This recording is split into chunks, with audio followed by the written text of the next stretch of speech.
আমার কাছে 1 কোটি টাকা আছে। তুমি কি বুঝছো গো?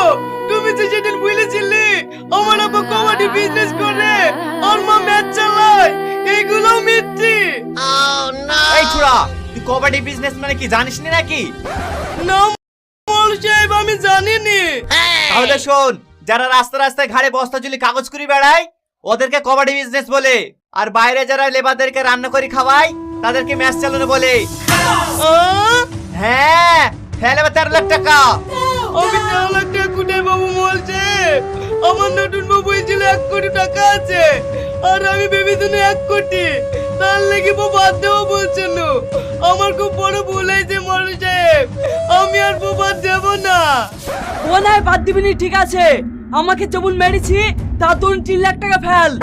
আমি 3 লাখ টাকা কোথায় পাবো ভাই? আমার কাছে 5 টাকাও নাই।